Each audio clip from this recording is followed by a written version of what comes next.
And we are live. Yay! Welcome everyone to the Connected for Real podcast. I'm Rebbetzin Bat-Chen Grossman. I'm a marriage coach for women in business, and I love that intersection.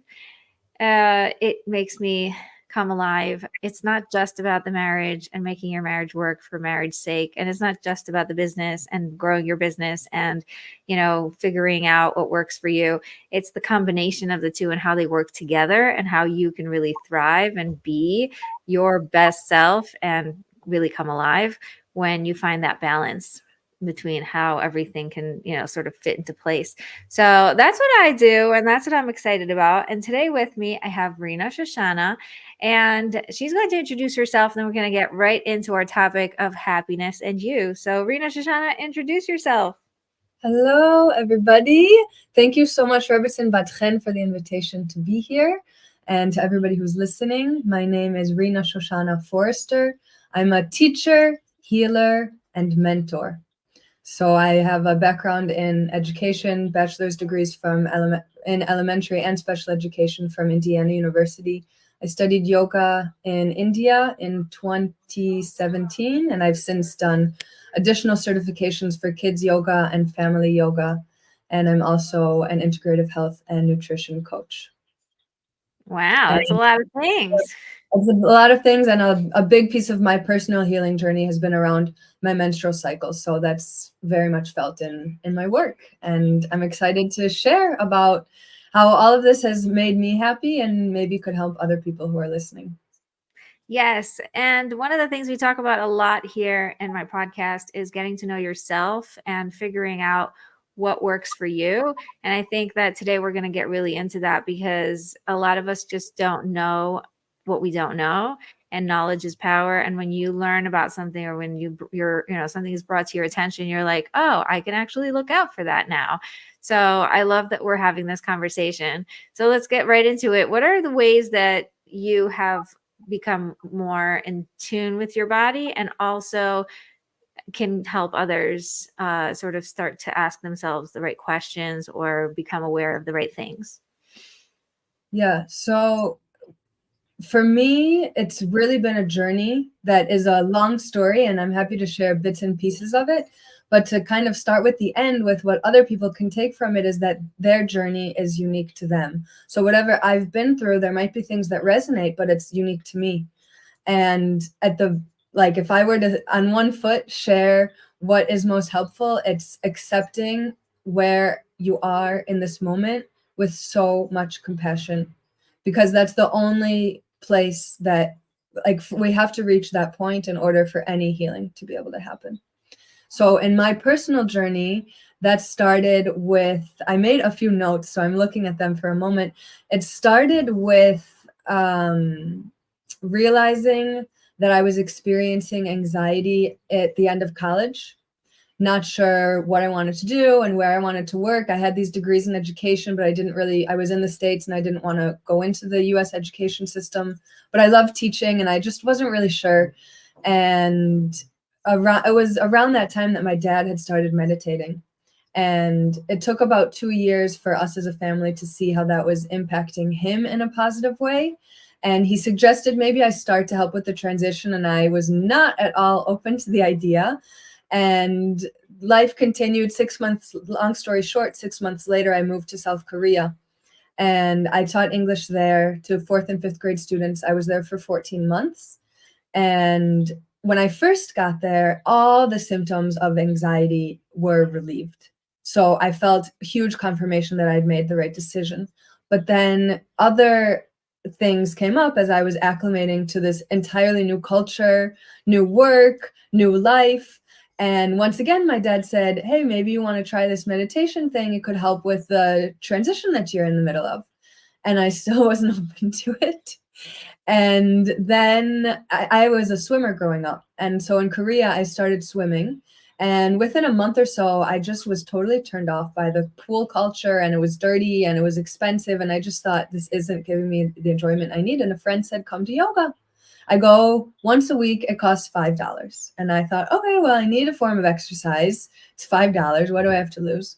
And I went to this yoga class. And around that time, I can't remember if it was before the yoga class or after the yoga class, that I sent my dad an email and I said, Dad, what was that meditation app that you've been using? I want to give it a try. And he sent me the link to Headspace. And so it was like very serendipitous that I found this yoga class, and suddenly I was open to meditation and very quickly saw the connection between the two of them. And that like the mindfulness meditation was a practice I was doing seated, and yoga was a meditation, that a mindfulness meditation that I was doing in movement. And then I was really privileged, frankly, to be living in South Korea, where I spent a lot of my free time just hiking around through the mountains and would stumble upon Buddhist temples.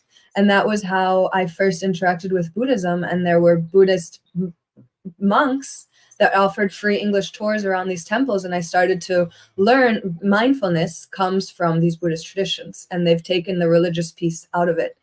And so I got to experience firsthand where these teachings were coming from, really just by chance. And as I kept up with meditation and yoga regularly, it really did allow me to transition smoothly into my life in Korea. It allowed me to transition smoothly out of my life in Korea when I was then traveling, and to stay centered and grounding as I traveled. And then when I made Aliyah, to stay centered and grounding through transitioning to life in Israel. And I moved many, many times. And so through all of those moves of apartments, I kept coming back to my yoga practice of being centered and being grounded. And then I'll pause for a moment because I've said a lot, but then I get into more of the deeper ways that yoga has helped me, which I'm happy to share about, but I'll pause here for a moment because I've said a lot. Wow. I mean, you can keep going. We're all listening. Okay, so I'll keep going Yeah. then. So once I felt more settled in Israel, and I established this regular yoga practice for myself, I did a lot of work also figuring out at first I was living in Tel Aviv, and I understood that it was not the right place for me to be settling down. And I did a lot of work trying to figure out what I wanted a day in my life to look like. And by the end of that work process, I got a job teaching yoga and mindfulness at the American International School in Even Yehuda. So I thought, okay, maybe I'll find a place to live that was right around there. And around that time, I also met a man who became my boyfriend, who became my husband. Now we're divorced. And we have a really peaceful, supportive relationship. And I'm so grateful for who he is in my life. But that's a conversation for a different podcast. The reason that he's important is because it was around that time that my life was starting to be more settled, that there were patterns that were coming up in my moods, in hair not growing, in food cravings, that he was the one that was able to see the cyclicity, the cyclical nature to these things that were happening. And it was then I started to see doctors, and doctors weren't able to tell me that anything was really wrong. And I just felt inside of myself that something was definitely wrong. And I had just come off of hormonal birth control pills that I had taken for 11 years. At this point, I was just 6 months off of them. And I was having crazy, I felt like a 13-year-old girl, like crazy symptoms. And so I didn't believe these doctors telling me that everything was fine. And my boyfriend at the time was telling me, Rena, yeah, you're right. Something's wrong. So I started to do a lot of my own research. And I was in therapy at the time. And at one point, my therapist said, Rena, you have depression. You need to be on medication. You need to see a psychiatrist. And I wanted to be responsible, and I made an appointment with a psychiatrist, but I did not want to take the medication. And my grandmother took medicine for depression for most of her life, and I just took so much inspiration from her to make yoga and holistic healing a primary focus of my life so that I wouldn't end up like her. But a disclaimer to anyone who's listening that you have to make the choices that are right for you. And what I share, even people in my family have different beliefs and opinions, and I feel empowered to share my personal story and my personal journey because it is true for me. And like I said, everybody makes the choices that are right for them. So living in Israel, it takes time to get an appointment with a psychiatrist. So it was like 3 or 6 weeks, I don't remember, between the time that my therapist said you need to see a psychiatrist to when I actually had the appointment. So I just doubled down on all the tools I had from yoga and mindfulness and meditation. every single day was practicing yoga, writing, sitting out in nature, using different mudras with my hands, chanting, all the tools from yoga. And by the time I went to see the psychiatrist, she gave me an hour of her time, which was scheduled to be 15 minutes. So she really gave me a lot of her time, and she listened to my whole story. And she said, I said, I don't think I need the medication. And she said, I don't think you do either. And I have not, and this was in 2018, and I have not gone back to being in that depressed place ever since. So that was the first time that I felt really empowered, like, okay, something here is working. And then it was about a year later that I was diagnosed with PCOS. And I was so grateful for that diagnosis, because finally these doctors were validating that something really was wrong. And so, and Western medicine says take hormonal birth control. I didn't want to do that because I believe that's part of what got me into this whole mess to begin with. And I just did a lot of research about PCOS and what kind I had and how I could heal it. And then that was what sparked me studying health and nutrition, because I was working with the Chinese medicine doctor, and he gave me a whole menu of what I should be eating every day. But I realized that it was actually changing the habit that was the hard part, and that was not in his job description to help me. So I studied about habit changing and learned what is healthy food for me and changed my habits. And I've since been back to a gynecologist who said, you aren't suffering from PCOS anymore. You don't have that diagnosis. So there's another time. And that was, I mentioned how nutrition helped me with that, but my yoga practice was also really helpful with reaching a point where PCOS was no longer impacting my life, because I kind of designed specific yoga practices for what I was experiencing with my PCOS symptoms. So I did a lot of yoga practice to target my lower body, but then there was also some work having to do with the neck and throat. That's where the thyroid is, and getting into more biology stuff, which is less my strong suit. And also changing the way that I was exercising, and learning that as a woman, I have 4 seasons that I experience every month, just like all the cycles of nature, and that menstruation can be thought of as inner winter. And that's a time when it's really important for women to be giving themselves a sense of nurturing in every way possible. And so the yoga practice is a way to embody whatever it is that we want to embody in life. So I just used yoga around menstruation as a time to be extra nurturing, and maybe a yin yoga practice with lots of props, maybe even yoga nidra, which is basically just laying down and like a laying down meditation. And that's totally okay if that's the yoga practice for during menstruation time. And then realizing that as I approach ovulation, I need to be doing a more dynamic yoga practice, because my body needs that extra help to get it moving so that I can ovulate properly. So adjusting my yoga practice so that it would be supportive of my hormonal health helped me reach a point of PCOS not being debilitating. And then there was about 1.5 years ago that I woke up one morning in California. This was like the biggest story. And I woke up in California one morning and I couldn't move the whole upper part of my body. And I was in excruciating pain. I've never experienced anything like it in my life. I found, thank God, an amazing chiropractor in LA, and I'm happy to recommend him if anybody's listening. And he totally understood the mind-body connection. And he saw me after he had seen 13 clients that day. It was on Shabbat, and I really needed it. And he said, I'll see you after hours because you're Israeli. I told him that I had to fly back to Israel. And he said, because you're Israeli, I want to do this mitzvah and come in.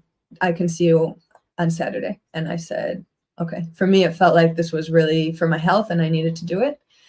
And he did an examination and he looked at me and he said, you probably have a herniated disc. And I thought, what? And then all these memories started to bubble up of a time when I lived in Vietnam. Just the year before, after I lived in South Korea, I lived in Vietnam and I made Aliyah from there. Long story short. And while I was in Vietnam, I had a motorcycle accident. And in the accident was it happened after my experience in Vietnam was very traumatic. I experienced insane culture shock from the moment that I got there. The job that I worked at was really toxic. It was a really challenging year. There's a lot that I'm grateful for also. And there was going to Chabad every Friday night was like the highlight for me every week. And the Chabad family in Hanoi is amazing. And if you find yourself in Hanoi, go to Chabad. And anyways, we were contracted to be at work until 5 p.m. every day, and we had to stamp out. And it was winter. Shabbat was already coming in early. So I clocked out as quickly as I could, got on my motorcycle, and sped to Chabad as quickly as I could. And I'm not from Vietnam. I wasn't expecting a Vietnamese man selling bread to be waiting in the middle of the road to turn left. And I rode right into him. The bread flew everywhere. I fell over. The bike fell on top of me, and I couldn't get up. And since I've done a lot of healing work around this, and I'm able to see that there was a divine light that came in and stopped the traffic and saved my life. And a Vietnamese man who happened to speak English and wore a suit, which is not normal for Vietnamese people, was the guy who came, and I opened my eyes and he was there, and he picked up the bike and we moved over to the side, and I was bloody and clothes ripped up, and he said, "Are you ready to get back on your bike and go home? Because that's what you do in Vietnam." And I said, "I guess so." And I got back on my bike and I drove to Chabad, and they took care of me. And I did go a couple days later to the hospital to get an x-ray. I had landed on my wrist, so I had my wrist x-rayed. But I didn't have anything x-rayed that went up here. And so this chiropractor in California, I had this all bubbled up, and I shared it with him, and he said, "Your shoulder probably hit the vertebrae of your spine and you have a herniated disc." And I didn't know. And first of all, my yoga practice allowed me to live for 7 years with this herniated disc without ever reaching a point of having this pain. And then for whatever reason, I believe it has something to do with the mind-body connection, that I was in California and the stars just aligned that I felt safe enough for this pain to manifest to the surface so that then I could heal what was really going on there. And right. I got back to Israel, and that happened. It was just a few months after my divorce. So it was really clear to me that this motorcycle accident had like spun me into this cycle of trauma that I wasn't aware of. And then when I made the decision to get divorced, because my relationship with my former husband also had cycles of trauma that were going on between us, I believe that I attracted that relationship to my life because I was living unconsciously from trauma as he was living unconsciously from trauma. And when I made the decision to get divorced, I left that subconscious trauma programming, and then suddenly this herniated disc became conscious, and I was able to do a lot of healing work around that, which now was very mind body, which is exactly what yoga is. And I used my tools of yoga, and I live pain-free 99% of the time. And I've also used my tools of yoga to heal the PTSD that I experienced as a result of that motorcycle accident that, again, was subconscious. I've studied trauma. I teach yoga. I work with people who have trauma, but we can't see ourselves. As much as yoga is a tool that tries to help us to see ourselves, only God has the whole picture.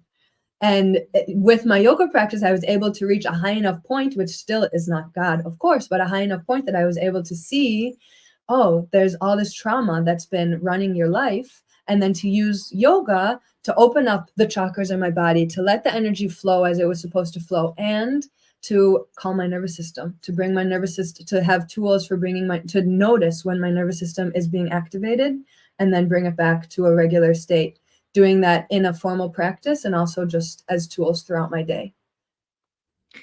Okay, so now everybody is speechless. We're all sitting there going, whoa, right? I said a lot. Thank you for listening. Yes. So thank you for sharing all that, because, first of all, that's very vulnerable. And second of all, when you said Vietnam, I'm like, wait, she was also in Vietnam. And then you're like, yeah, let me just fill you in. Right. So it's like, where were you not? That's, the coolest part of the story is that you really got to find yourself in all these different situations that most people would never have the opportunity to to experience. And, for a lot of us, we're just living in the same place for a long time and, having these routines and these things and we're just sort of, like you're saying, in these rhythms that may be traumatic or may be, loaded, but we're just in them because that's just life. And you had the opportunity to see the different, almost like different stages and different flows with the different changes. So I'm wondering, okay, so there's a couple of things coming up just from your story. Let me go backwards a little bit before I ask you the next question. I'm going to just like spill it all out, all the things I was thinking. So the first thing I loved that you said is I got to witness my grandmother and I knew what I didn't want to be like. And I think that's something that's, really beautiful. Number one, that's no judgment on the grandmother. She's from a different generation going through different things. And we're not at all being like, oh, what's wrong with her grandmother? Nothing's wrong with her grandmother. She just happens to be, from a different age and from a different stage and from a different era. And they dealt with things differently then. And she went through her own life experiences and has her own things that, she's working through. So there's no judgment. And on top of no judgment, you can also choose based on, what you see and whatever you experience to then make your own decisions and choose your own path. So I love that you brought that up. And, it reminded me, my father always says, some people are here to show you what not to do. Like, a lot of times when we were in teenagers and we would tell him about some like really dumb thing one of the students did or something. And he was like, that's a gift because now you know what not to do, and you don't have to try everything yourself. You could just take notes from other people. I think that's just really a gift, right? So allowing yourself to be aware of that and to allow that to just be okay without judgment, without needing to make it mean anything is really beautiful. Totally. And my grandma taught me unconditional love, and I have so much compassion for her and for what she went through. And yeah, she went through a really challenging life and she did the best that she could with the tools that she had. Right. Yeah. So I love that. And then you said the stars aligned, and I was like, we call that God. But I know that you brought up God many times. So it's not like there is a conflict, but it just feels really funny. When the way you said it, I was like, it has nothing to do with the stars. But God did create the stars and he did create nature. And we do sometimes see God hiding behind certain things. But it's really beautiful to watch how even throughout all of these things that are happening to you, you do see God and you do see how you are being guided and shown different things at different times when you're ready, right? And I love that. I love that your awareness of, sometimes, a lot of times when I do meditations with people, one of the things I love to do is create meditations on the spot, just based on whatever intuition I get, sort of like a download, and it comes through me. And I guide them to, I have no clue where we're going. And somehow we end up in the most perfect place for the person listening. And they find the answer and it's just magical. And I was like, how did we get there? I even had one person tell me like, how did you do that? How did you know? And I was like, I have no idea. I just made it up on the spot. She's like, no way, really? Because it came out as if I had planned this for years, right? So this is something that I really love to do. And anyway, the reason why I was bringing up meditation is because when I do guided imagery meditation for people, a lot of times your brain will just shut off, or you'll fall asleep, or you'll go blank, or you'll just, nope, it's not showing up. I have no idea. I did one group meditation and one lady was like, oh, I saw this room and it had this and that and the other, and I picked this up and I did that. And the other lady was like, I walked into a room that was just fluff. I walked into a cloud. It was just this cloud. And all I saw was this color of the cloud. And I didn't see anything, right? And so like each one of us sees something different, and it's really exact to where you are right now and how much you can handle seeing. And sometimes we're not ready to see it, so we blank out, or we don't even remember what the stage of that meditation was. I actually personally had this when I was in a retreat, and Leah Aroni was running the retreat, and she did a meditation. It was gorgeous. Anyway, apparently the meditation the meditation was like, see a screen in front of you with all the things that are going on through your life, and it's just sort of like coming and going, all these images of whatever, and then afterwards do this other thing, right? So I was totally cool with do this other thing, but I completely blinked out on a screen. And so when everybody came out of the meditation and started sharing, oh, when we saw the screen, this is what I saw. And I was like, there was no screen.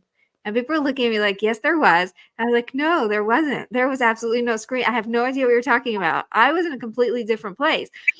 And and sometimes you're like, am I the crazy one? But no, your subconscious knows exactly what you can handle and exactly where you're at, so that you don't have to worry about going too deep or getting somewhere you can't handle. It's just going to shut off. It's going to be really simple. It's true. And you're getting into you brought up a lot here. And I'm going to start with what you said about trusting God. And One second. I'm getting my charger. You keep talking, but that's just cool. Go ahead. Okay. So trusting God that you have built a relationship with yourself where you are able to trust God and trust that if you're in a guided visualization meditation, that you are seeing exactly what you need to have. Unfortunately, not everybody who sits to practice meditation has that same trust in God. And you mentioned that I have trust in God, and that's also something that I've really had to cultivate. And there were a couple of years where I was really angry and like, why is this something that I have to go through? And really frustrated. And then gradually started realizing that I need to trust myself. I need to trust that myself and Hashem are the same. And I need to trust then like beyond myself and trust that this other thing that is the same as me has my best interest in mind and is actually the one facilitating me and where I need to be. And not just where I need to be, but in every single moment, what I'm seeing, what's coming up for me, every single part of my reality. And the type of meditation that you spoke about, this guided imagery and visualization, is actually less so the type of meditation that I personally practice. And it's definitely not what I teach to people who are working with me, because for one main reason, exactly what you said, that for especially with so many people nowadays living in a state of trauma, most people aren't even aware that that's something in their life that's impacting things. That say you didn't have the awareness that you have to know that you didn't see that screen for your protection, because Hashem had your best interest in mind. You could have then spiraled into, especially like for someone like me who is a recovering perfectionist, something like that could have spiraled me into like, I've done it wrong and all these other people are better than me, and that could be really, really detrimental. And I also have found in myself, like, I love being in the world of imagination, and it can be really confusing for me to draw the line between like what's in my imagination and what's real. So for me, my meditation practice is very much about grounding into the present moment, into and understanding that grounding is first and foremost into my body. My body is what connects me to this earth. So if I ground myself into my body, then I'm grounding to the earth. So when I actually lead, I view yoga as a mindfulness meditation in movement. And the beginning of a yoga class is that first we do a little bit of movement, start to build awareness of what's going on naturally with ourselves. And then I encourage my students to choose an anchor that they're going to focus their mind on. And I give students a choice. The first choice is to keep your eyes open and stare at one point, and that's your anchor. The second choice is eyes open or closed, to focus on the sounds around you, either in general or to pick one sound, like the sound of the birds, for example. Then the next choice is a part of the body with eyes open or closed, for example, the soles of your feet. And the final choice is your breath. And the breath is the deepest choice. The breath is what connects us to our mind, to our soul, and to Hashem. And I love that in Sanskrit, which is the ancient yogi language, and in Hebrew, there's a similarity, because in Hebrew we say nishama for soul, nishima for breath. It's the same root shorish word.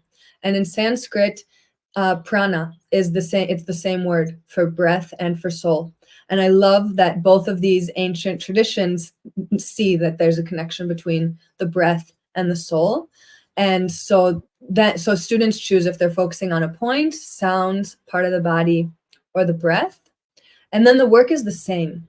It's observing your focus, noticing when you're distracted by stories in your mind or stories in your body. For example, I have to take out the dishes. I have to pick up the kids from school. Why did he say that to me this morning? I have so much to do. This part of my body always hurts. This pose is always hard. Those are all stories. So noticing when the story comes up, letting it float on by. For me, it's helpful to imagine a branch floating down a river. That's the stories floating down. And then choose to refocus on whatever it was that you chose to focus on. So the work is the same. If people choose to work with their breath, then they can also choose to go one step deeper and start to observe how the breath is actually impacting the body. Where does the inhale create space and where does the exhale create surrender?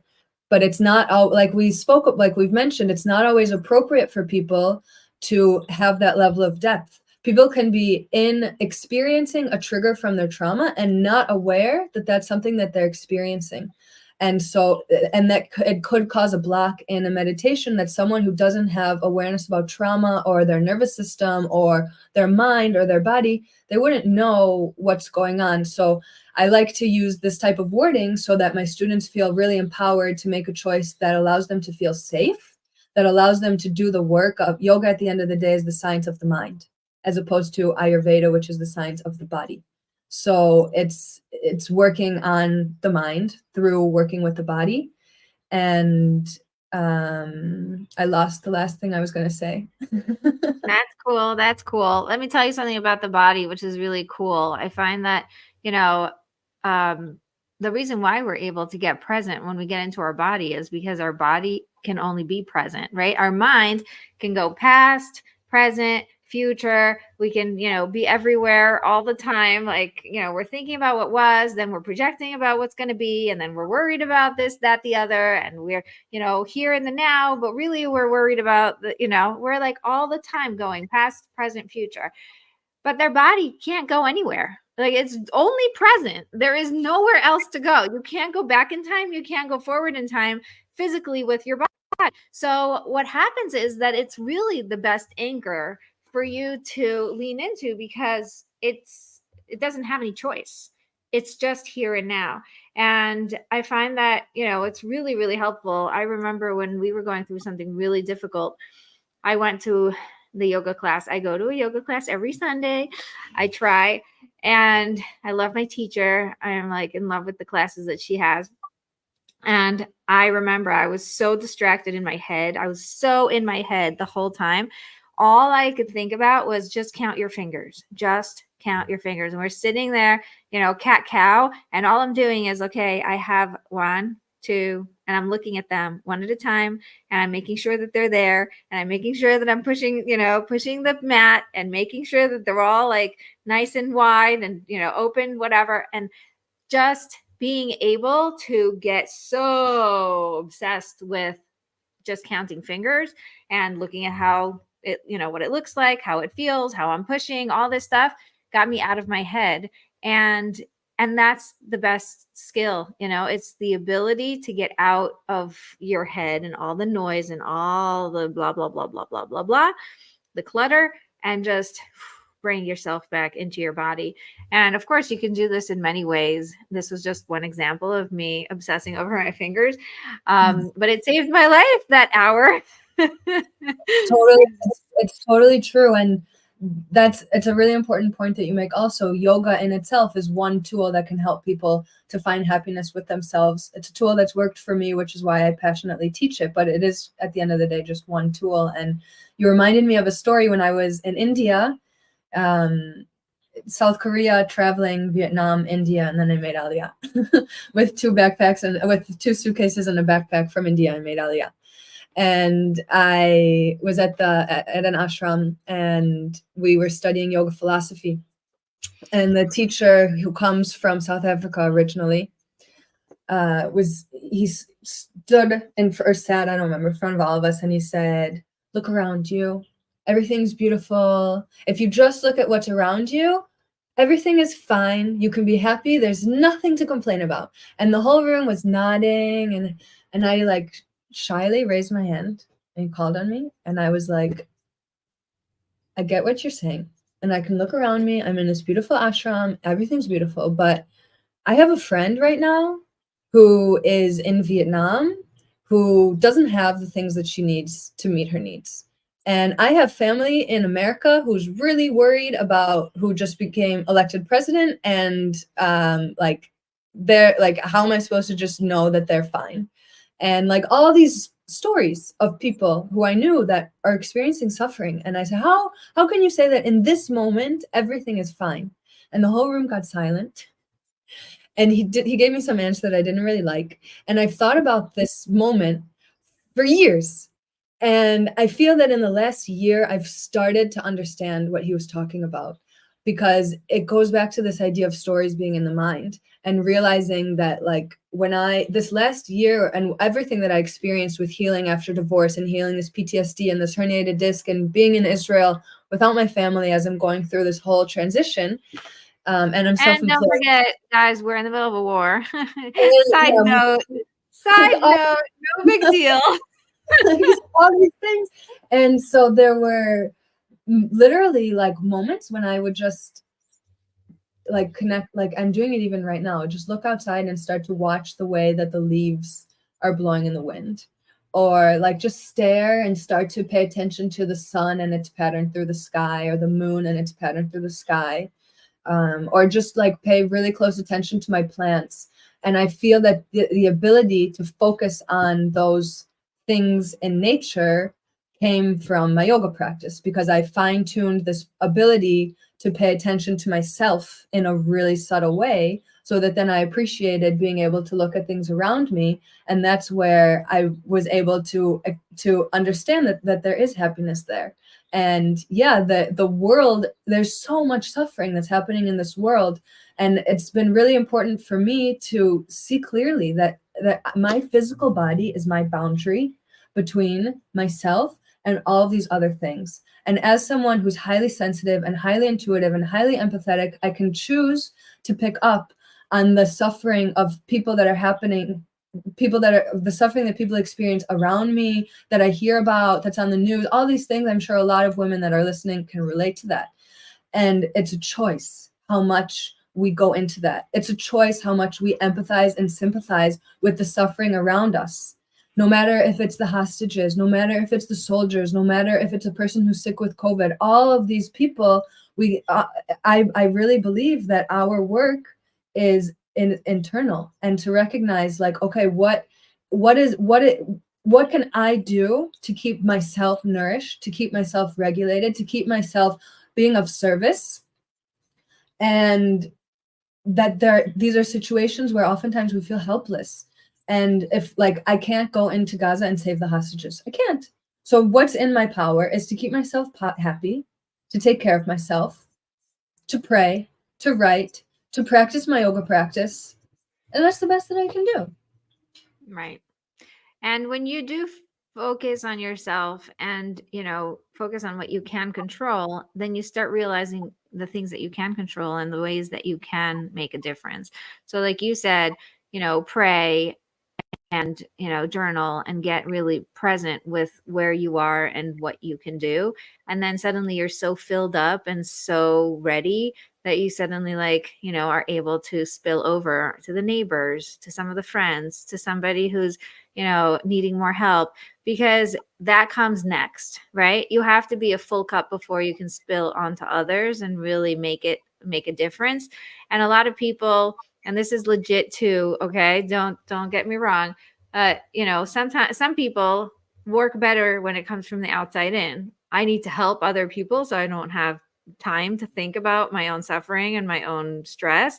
And when I'm helping other people, I'm feeling really useful and I'm feeling really good about myself, and that fills me up. So it could come the other way too, which is great. But when you do that, you have to always be really intentional and really aware that you're not using it as an escape and that you're really letting it fill you up. So I'm bringing that awareness just in case you're that type of person. I want you to be extremely aware of how you putting yourself out there and helping others in order to fill up is great. And don't let it take over. Don't let it sort of default into an escape mechanism where you're just feeling overwhelmed. Usually when you get overwhelmed and burnt out from helping others and you're not taking care of yourself, that's when you've crossed the line. And oops, I'm not filling up anymore. This isn't filling me up anymore. That's when you need to pause and really reassess. Can I just jump in? Yeah. You're absolutely right. And with many women, that tends to be a pattern. There's also the other end of the stick, which is, and I experienced this myself, is taking the self-care and the yoga practice also as a way to escape. And like, if you're practicing 2 hours of yoga every single day, you're missing out on opportunities to be in the real world. And right. I mean, unless you're doing it from 5 to 7 in the morning every day. Go ahead, my friends. Go ahead. If you don't have kids and you're up at 5 in the morning and you have time until 7, do what makes you feel good. Totally makes you feel good. Yeah. But yeah, I totally agree. I think in any situation you can get derailed because your brain likes to use the easiest escape possible. So easiest escape possible for most people is their phone, scrolling, answering messages, making everything important. I get an email, I have to answer it right this second. These are immediate needs to sort of quiet the mind and distract us from whatever emotional stuff we're going through. So just awareness, no judgment. Don't make yourself all like, oh, it's terrible, I have to get a different, I have to get rid of my phone and go all like, go live in a forest or something. That worked for Rena Shoshana, but it won't work for you. So don't try it. And I don't think you need to go extreme. Just awareness of like, oh, I'm realizing that I'm using this as an escape. How do I realign? How do I find myself, back in that intentionality? And, one of the things I was talking about is our, the connection between us and God, right? And so God is in control of everything and we're pretty much controlless. Like the only thing we can control is ourselves and our intentionality and our consciousness, right? And in Hebrew, it's akol bidei shamayim, chutz mi'irat shamayim. Everything is in the hands of God, except our intentionality of bringing God in, right? So we are very much in control of just staying conscious and staying intentional and waking up when we fall asleep. And God is very helpful in this. Anytime you start to like sort of see yourself, in falling asleep a little on the job, you will get a reminder, you will get a wake-up call. And so instead of getting annoyed with these things that are bothering you, right? Like, I can't believe my son did this. I can't believe my husband said that. I can't believe, that guy just cut me off or whatever. That's a wake-up call to, oh, it was from God. It was a reminder that I fell asleep on the job. It's like that person cut me off, not because he's bad or there's something wrong with him. It's really because I needed to wake up. I needed to see something in myself that I wasn't seeing before. Living life like that is so much easier, by the way, because you don't have to make it all hard and complicated. Just it is, but it takes it takes a leap of faith. Yes. It takes a leap of faith, and but it is. I agree 100%. And I want to get back for a moment to so I spoke a lot about how yoga has helped me with all of these various things, and like I said, it helped me, but everyone listening makes their own choices for them. Where I'm at, I wanted to share right now that I'm working on a project where I'm teaching these tools to people in Israel who are in the thick of the trauma of the war, because I have seen how yoga has helped me in my life. And I recommitted to continuing my life in Israel when the war broke out. And part of that recommitment was realizing that I have tools for helping people who are going through trauma, and that I want to be of help to those people. So I started kind of like a nonprofit, and I call it Karuna Yoga. Karuna means compassion that meets somebody where they are so they can heal themselves. And that's the approach that I take with all the work that I do with clients and with students. And I shared that I'm open to teaching yoga classes to anybody experiencing acute trauma from the war, evacuees, Nova Festival survivors, families of children who were killed, soldiers. And the group that stuck was wives and children of reservist families. And there's a lot of work that's being done to support the soldiers themselves, and they need it, but their families need it no less. And so that's, like I said, that's just what stuck. And I understood in reflection that money is generally the biggest block that people have to committing to a regular yoga practice. So I made the decision that I wanted to remove that block from these people who really need the tools of yoga, and started having conversations with people about this idea, and was hearing from my community back in the States that they wanted to be helping people on the ground in Israel who were in the thick of trauma financially, because that's how they felt that they could help. So I just thought, okay, seems like a win-win-win that I can teach yoga to people who really need it and raise money from people in the States to cover the cost of this initiative. So I've been doing that since November, and I teach the classes in a studio that I rent in Gan HaShomron, and I have fully funded 4.5 out of 6 classes that I'm currently teaching, and that's for 6 months. And the intent was for these students to receive yoga for 6 months so that they actually can integrate what they're learning into their lives and really learn tools. And I received the most heartwarming feedback about two or 3 weeks ago. From first, I heard the feedback from a mom, and then her daughter, who's the student, shared it with me, that it's a group of 6 kids that come from 2 families, and we split it up. So there's 3 and 3 that I work with at a time. And both of the dads from both families now they're both home, but they were in Gaza. And the one of the dads, like every day, he was told, tomorrow you're going home, tomorrow you're going home, for 2 weeks. And he didn't go home. And finally he did, and now he's home. But there were 2 weeks where like his whole family was in this like awful, painful, stressful situation of like, dad's coming home, he's not coming home. Dad's coming home, he's not coming home. And the girl and her mom reached this breaking point just before our yoga class, which I didn't know. And then she came into yoga, she left yoga. A couple days later, the mom sent me a message and said, Rena, this whole thing happened. And when she left yoga, she was calm, she was happy, and the yoga really helped her, and we spoke about it. And then the next day, she again was like worked up about all the emotions of her dad being in Gaza, understandably. And the mom found her in her room, sitting on the floor with one of the songs. I didn't even teach her this meditation song. She just listened. I had a Yoga Kids playlist playing as they did a yoga obstacle course. And she heard the song, which was a meditation, liked the song, remembered the song, and in this moment of stress in her home, found it online and sat on the floor of her bedroom and meditated by herself. That's how her mom found her. So, and then she came into class, she said, Rena, I meditated. And I said, what song were you listening to? And she told me the song, and that's when it clicked. And I went, oh my gosh, we never know what people are taking from us.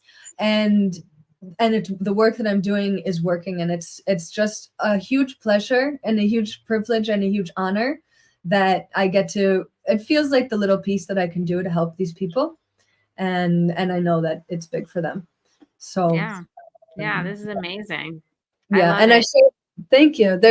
I'm still raising the funds for the last 1.5 classes, and there's talk that some of the soldiers who are now home are seeking out yoga classes. Maybe I would open up a class for them if additional funding comes in. So I can share links or anything about that. The links are going to be down at the in the show notes, but you're welcome to also put them in, in the comments of this video. Okay, cool. But that's really cool. Here it gets streamed everywhere. I think so. But also afterwards you can go back and put them in.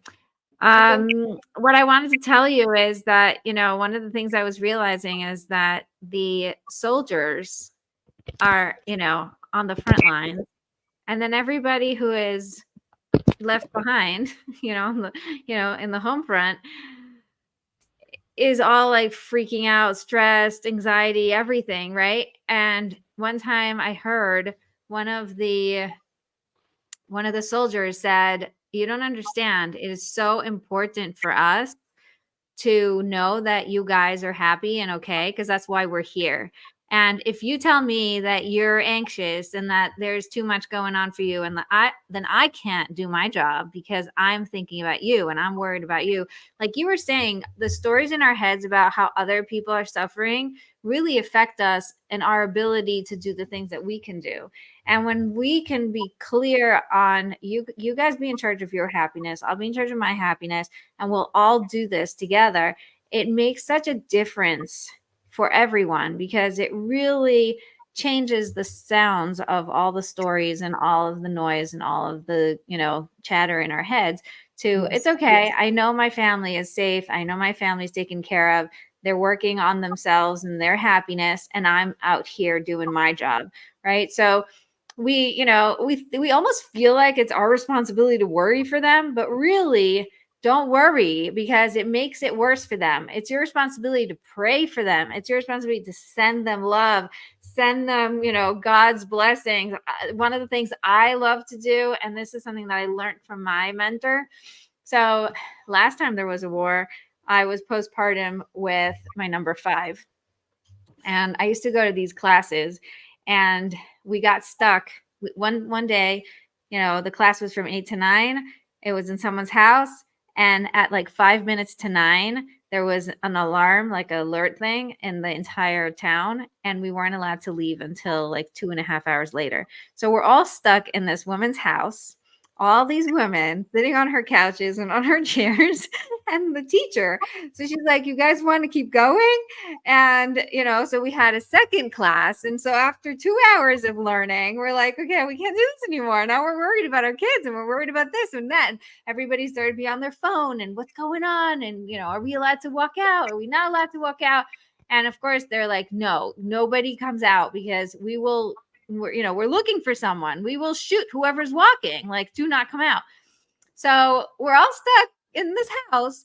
And the teacher, the mentor who was teaching, she says her son is in Gaza. He is in charge of taking explosives, right? Like, that is his job, is to be carrying explosives over the line. And I'm thinking, oh my God, this is so scary for her. And she's like, no, it's not scary at all. You know what I do? His name is David. And I just put a Magen David, a Star of David, around him and his friends. And I see the Star of David, and I see how it's protecting them and how it's keeping them safe and how there is absolutely nothing that can harm them. And she sent this love and this light and this godliness, and just, it was amazing. The way she described it, she was so in it. I was like, oh my gosh, like I feel it, And it was so beautiful. Anyway, thank God he came home. I was at his wedding. It was really beautiful. And the whole thing just, and she ended up passing away. So, she's very dear to me, and I miss her a lot. But thank God she left me with a lot of really great tools. Then this time around, when the war hit, my husband's student, David, is in the army, and he went down to Gaza. And he had the exact job of explosives. I do not understand how that happened. I cannot explain to you the connections there. It just hit me one day in the beginning of the war that she gave me the prescription for not stressing. Anytime I think of him, all I have to do the exact thing she told me. I do not have to create any new things. I do not have to come up with a process. I just do the exact thing she said. I put the Star of David around him and his friends. I make them super protected, and there's nothing that can harm them. And I'm just like, and I'm sending love, and I'm sending prayers, I'm sending godliness, I'm sending light, and I'm just protecting you. And that's all I can do for you. You don't understand. He came home. Just this week he was here to visit, and he was telling a story about how they were sleeping in the whatever, there's all these names for all these big machinery things, anyway, with all the explosives with us, And the Arabs came out of nowhere from the ground. They popped out of some sewer and they shot really big missiles at our whatever car. I'm saying car, but it's not a car, right? Our bus thing. And for some reason, the entire 2 weeks we're in this car thing, it keeps saying that the protection is off and we can't figure out what's wrong with our car and why we're not protected. Like usually there's like an iron dome type of thing. Anyway, happens to me that morning when they started the car, the thing was, oh, it is protected now. And that exact day, the iron dome thing worked and protected them right Oh. time. And then the day that you did the meditation with the star. Yeah. And then the next day the car just died and it was, they had to move out or do something. It was like, what was that? And Wow. the craziest thing is that out of nowhere, I get this feeling, now like back to me at that moment, like, I don't know, before, after, you can't really know because he's telling you the story in delay. I texted him after I did this because I was like, I don't know, I have this feeling something's going on. And so I just did this thing and I was like, okay, Hashem, it's all you, God, I'm giving you all, just protect, all the love, all the light, all the everything. And I was like, that's it. I'm done. I cannot do anymore. That is all I can do. I have to keep going. Like I'm a mother. I'm busy. So I did what I could and then I stopped and I gave myself permission to keep going. Like she did also, right? She was like, that's what I do. And then I go on with my day. And I sent him a text and he didn't answer for like days. You have someone in Gaza and they don't answer. You're like, okay, it's because they took away their phone and they're busy and they're working and whatever. You keep telling yourself these like stories. And thank God, God should protect all of them and just, it's such a crazy concept. But like we were saying, how did this whole thing start is if you're sitting there worrying and seeing how, oh my gosh, he's being killed every second. And I can just see it over and over again, how all these bad things are happening. What do you think is happening in your mind? It's really making you, it's gooking you up, right? It's not letting you live and it's not helping anybody else. But if you can get into this real healing and light and, blessing meditation thing, it is so powerful. I'm not saying that I saved them, I'm not saying that there's any connection between the two, but at least I feel really good about what I can do. And he knows that he's loved and that people are praying for him, right? So there's this really nice energy that sort of circulates. Absolutely. Anyway. Absolutely. And to go back to kind of bring it full circle, that like, that's a really high level that you've gotten to, that you're able to like have these stories that are going on in your head that are fear-based and valid, and then to move past them and pray and send light and send protection. That takes a high level of work that you've done on yourself. Or maybe you were born this way, which is possible, but a lot of people like no, I think even if you're born with intuition, you have to learn how to harness it and you have to learn how to listen, right? And how to know what to do. And so I love that you brought that up. It's not, you can't use it in an excuse like, oh, she was born with it. It's, Maybelline, maybe she was born with it. No, it's like, even if you're born beautiful and even if you're born intuitive and even if you're born flexible and even if you're born really, talented, you're always going to have your part of the job, your, putting in the effort in figuring out why.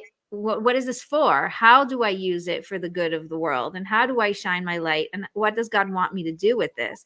Right? Because just having it is not enough. And that's where the intentionality and the consciousness comes in. Like I spend a lot of my time finding what works for me and, trying different things and being open-minded and really grounding myself, and of course, grounding myself in the Torah and in learning sources so that I can also find how they connect with what I'm learning.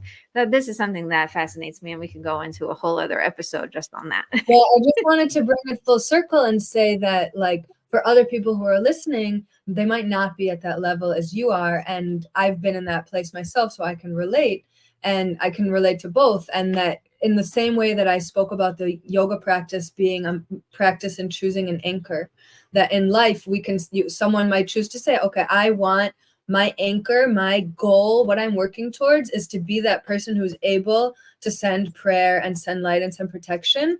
But where I'm at right now, there's a lot of fear and there's a lot of judgment coming up. And to be able to meet yourself, like I said at the beginning, to meet that point of there's a lot of judgment coming up, there's a lot of fear coming up, there's a lot of doubt coming up, and I can accept that because that's there also for a reason. And I'm going to work through that. And I realize that also those fear and doubts and anxiety are stories that are coming up. And I'm going to choose to let those stories float on by and refocus on this ideal that I'm that I'm striving for, this vision that I have of myself being able to be that person who can pray, who can pray really sincerely, really genuinely. So I hope that. You know what? And I think this brings us, to a really nice place. I love talking to God and bringing him, whatever is coming up, and just saying, I feel so stuck. I feel so alone. I feel so anxious. I feel so afraid. I have so much doubt. Like, just communicate where you're at, and say, I want you to help me, guide me out of this. I want you to fill me up with happiness. I want you to show me how to become joyous. I want, like, all these things. You can ask for whatever you want, right? So a lot of times we think we have to figure it out ourselves, or we have to have all the answers. And no, this is 100% not true. And you're going no with your head. Yeah, because it's not, we fall for that. We're like, oh, I have to do it all. And, this whole need for control and perfectionism and whatever it is. It's like, no, I can just ask, right? Sometimes it all comes up so that I can turn to God and say, I don't want to feel this way. I know I do feel this way. And this is how I feel. Awareness, noticing, totally fine. And I'm welcoming you in. Like, please help out. Can you heal it? Can you fix it? Can you help me?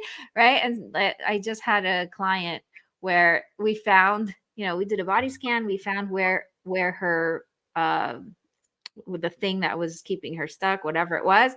And then I said, okay, so now you took it out. There's a vacuum, there's a vacuum there. You need to fill it.